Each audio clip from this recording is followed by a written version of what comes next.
بسم اللہ الرحمن الرحیم۔ السلام علیکم، میں رزین حیدر مظہر ہوں اور آپ میرا یہ ویلاگ دیکھ رہے ہیں۔ ناظرین، جب سے عمران خان صاحب کو گرفتار کیا گیا ہے، یعنی کہ 5 اگست سے آن ورڈ کی اگر بات کی جائے تو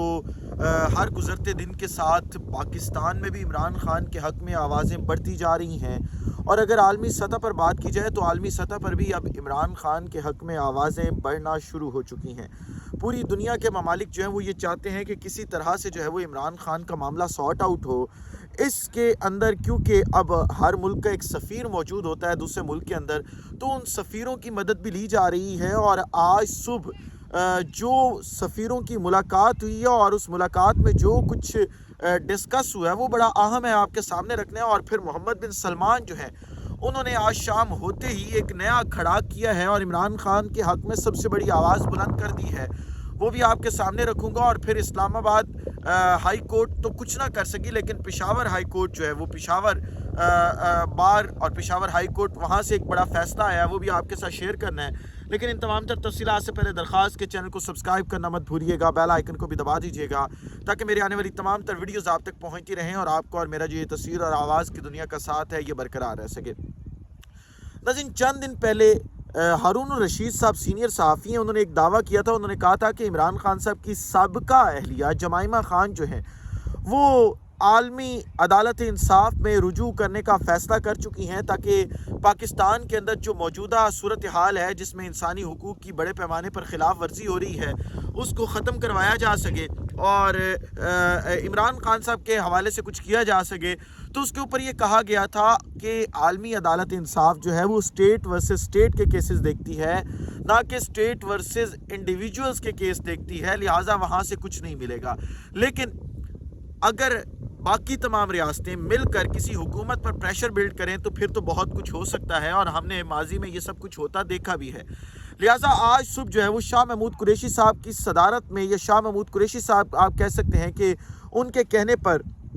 ایک اہم ترین اجلاس ہوا ہے ناشتے کی میز پر، کیونکہ عموماً سفیر جتنے بھی ہوتے ہیں وہ ناشتے کی میز پر ہی ملتے ہیں اور ان کی تمام ملاقاتیں صبح کے وقت ہوتی ہیں۔ لہٰذا آج ملاقات ہوئی ہے، اور یہ ملاقات کہیں اور نہیں بلکہ آسٹریلیا کے جو سفیر ہیں ان کی رہائش گاہ پر ہوئی ہے، اور وہاں پہ یہ تمام لوگ ملے ہیں اور شاہ محمود قریشی صاحب بھی وہاں پہ موجود تھے۔ صرف وہاں پہ آسٹریلین سفیر نہیں بلکہ جرمنی کا سفیر، انڈونیشیا کا سفیر، ترکی کا سفیر اور اٹلی کا سفیر، اس کے بعد اور بڑے ممالک ہیں جن کے سفیر جو ہیں وہ وہاں پہ موجود تھے، اور انہوں نے پاکستان کی موجودہ صورتحال اور خاص طور پر عمران خان صاحب کے خلاف جو ایک کریک ڈاؤن ہو رہا ہے اس کے اوپر بات چیت کی، چیزیں زیر بحث لائے وہ وہاں پر، اور انہوں نے کچھ چیزیں ڈیسائیڈ بھی کی کہ اب آگے معاملات کو کس طرح سے جو ہے وہ لے کر چلنا ہے، اور ساتھ ہی ساتھ پھر پاکستان میں اس وقت جو الیکشنز کی صورتحال ہے وہ بھی ڈسکس ہوئی کہ کس طرح سے الیکشن کمیشن جو ہے وہ انتخابات نہیں کروانا چاہتا، کون ہے جو انتخابات نہیں کروانا چاہتا اور انتخابات سے گھبرا رہا ہے۔ یہ تمام چیزیں بھی جو ہے وہ زیر بحث آئیں، اور صرف وہاں پہ شاہ محمود قریشی موجود نہیں تھے بلکہ ان کے ساتھ ساتھ علی ظفر، سینیٹر علی ظفر، آپ کو پتہ ہے کہ قانون دان بھی ہیں، قانون پر گرپ بھی ہیں ان کی، وہ بھی وہاں پہ موجود تھے اور انہوں نے بھی وہاں پہ اپنی تمام کی تمام جتنی بھی رائے تھی وہ پیش کی۔ لہٰذا ایک چیز تو واضح ہو گئی ہے کہ اب عالمی سطح کے اوپر آوازیں بلند ہونا شروع ہو گئی ہیں، بلکہ زیادہ ہو چکی ہیں، اور کچھ ہی دن کے اندر جو ہے وہ ہم دیکھیں گے کہ معاملات بالکل جو ہے وہ سموتھلی عمران خان کے حق میں ہوتے چلے جائیں گے۔ دوسری طرف جو ہے وہ شہزادہ محمد بن سلمان جو ہیں انہوں نے فیصلہ کیا ہے پاکستان آنے کا، کیونکہ آپ کو پتہ ہے کہ عمران خان کے وہ درینہ دوست ہیں، اور عمران خان اور وہ آپس میں کلاس فیلوز ہیں، بہت قریبی دوست ہیں۔ عمران خان صاحب آخر تک یہ بتاتے تھے کہ میرا محمد بن سلمان سے مکمل رابطہ ہے، میں تمام چیزیں ان کے ساتھ بھی ڈسکس کرتا ہوں۔ لہٰذا محمد بن سلمان نے پاکستان کے اچانک دورے کا فیصلہ کیا ہے اور وہ چند دن میں پاکستان آئیں گے، اور آپ خود دیکھ لیں کہ جب محمد بن سلمان پاکستان آئیں گے تو پھر عمران خان کے حق میں بہتر کس طرح سے چیزیں ہوں گی اور کس طرح سے وہ اس حکومت کو یا اسٹیبلشمنٹ کو جو ہے وہ پریشرائز کریں گے کہ آپ چیزیں عمران خان کے حق میں بہتر کریں، آپ عمران خان کے لیے معاملہ سارٹ آؤٹ کریں، اور معاملہ سارٹ آؤٹ ہونے چاہیے۔ اور آپ کو پتہ ہے کہ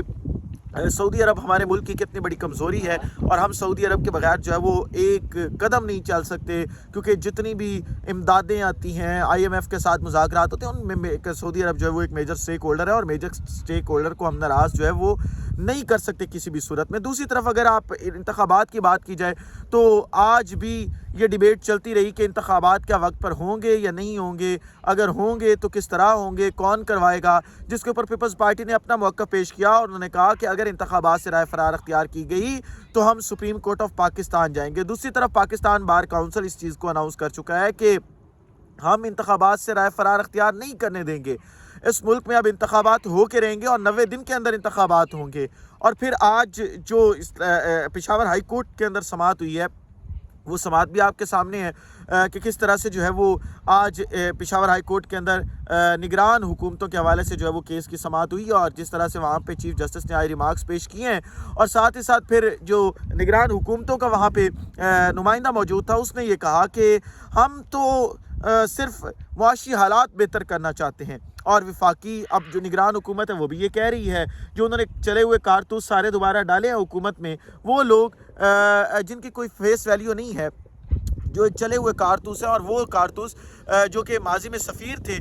صحافی تھے، اور آپ دیکھیں گے کہ اب وہ سیاستدان بن چکے ہیں، جس میں محسن نقوی ہیں، پھر عامر میر کا بھائی ہے۔ اب وفاقی حکومت کے اندر جو ہے وہ ایک لمبی لسٹ پکڑائی گئی ہے صحافیوں کی، اور اگلے آنے والے چند دنوں میں جب اگر انتخابات ہو جاتے ہیں اور نئی حکومت آ جاتی ہے تو یہ تمام کے تمام صحافی جو ہیں وہ دوبارہ صحافی بن جائیں گے۔ مجھے سمجھ آج تک یہ نہیں آتی کہ یہ صحافی ہیں یا سیاستدان ہیں۔ یہاں پہ یہ چیز انہیں لازمی کلیئر کرنی چاہیے کہ یہ ہیں کیا چیز اور کس رول میں یہ رہنا چاہتے ہیں، کس رول میں یہ خوش ہیں۔ لیکن جو بھی ہو، اس پوری کی پوری بحث کے اندر جو ہے وہ پاکستان کی بقا ہم چاہتے ہیں، اور پاکستان کے حالات ہم چاہتے ہیں کہ نارمل ہوں، حالات جو ہے وہ اسٹیبلٹی کی طرف جائیں، لیکن یہ حکومتیں جو ہیں نگران حکومتیں یہ حالات کو کسی بھی طرح جو ہے وہ اسٹیبلٹی کی طرف لے جانے کی آپ کہہ سکتے ہیں کہ پوزیشن میں نہیں ہے، اور نہ ان کے ہاتھ میں ایسا کچھ ہے کہ یہ حالات کو جو ہے وہ اسٹیبلٹی کی طرف لے جائیں۔ لہٰذا جو ہے وہ جتنا جلدی ہو، جتنا جلدی ممکن ہو سکے، ان سے جان چھڑوانی چاہیے، اور جان چھوٹنی بھی چاہیے۔ اس کے علاوہ ہمارے پاس جو ہے وہ کسی بھی قسم کا کوئی آپ کہہ سکتے ہیں کہ حل نہیں ہے، کوئی دوسرا راستہ موجود نہیں ہے۔ لیکن دیکھنا یہ ہوگا کہ اب اسٹیبلشمنٹ کیا چاہتی ہے، اسٹیبلشمنٹ حالات کو کس طرف لے کے جانا چاہتی ہے، کیونکہ اسٹیبلشمنٹ کا رول اس وقت بڑا اہم ہے، اور اسٹیبلشمنٹ نے ہی حالات کو جو ہے وہ بہتر کرنا ہے۔ اگر تو اسٹیبلشمنٹ جو ہے وہ جس طرح سے ماضی کے اندر انہوں نے سیاستدانوں کے ساتھ پیچ اپ کیا، ان کے ساتھ حالات نارمل کیے، وہ کر لیتی ہے، تو چیز کلیئر ہے کہ پاکستان آگے کی طرف موو کرے گا۔ اگر حالات یہی رہتے ہیں، آنے والی حکومت کے اندر جو نگران حکومت ہے اس کے اندر اور عوام کے اندر ایک رابطہ نہیں رہتا، پھر آنے والے انتخابات کو اگر جو ہے وہ آپ کہہ سکتے ہیں کہ دھاندلی زدہ انتخابات کروائے جاتے ہیں اور ایک حکومت کٹ پتلی لا کے بٹھائی جاتی ہے، اس کے اندر عوام اگر اس حکومت کو ایکسیپٹ نہیں کرتی تو یہ بحران بڑھتا چلا جائے گا۔ اور اس وقت اس ملک کو اس بحران سے نکالنے کا واحد حل یہ ہے کہ انتخابات ٹائم پہ کروا دیے جائیں، اور انتخابات اگر نہیں ہوتے تو آپ دیکھیں گے کہ ہم ایک بدترین حالات میں چلے جائیں گے، اور ان حالات سے نکلنا جو ہے وہ ناممکن ہوتا چلا جائے گا۔ اسی ولاگ سے اجازت دیجیے، اگلے ولاگ میں دوبارہ ملاقات ہوتی ہے۔ اپنا خیال رکھیے، اپنے کے لوگوں کا خیال رکھیے، وطن عزیز پاکستان کا خیال رکھیے۔ اس وطن عزیز پاکستان کو اور آپ تمام لوگوں کا اللہ حامی و ناصر ہو۔ پاکستان زندہ باد۔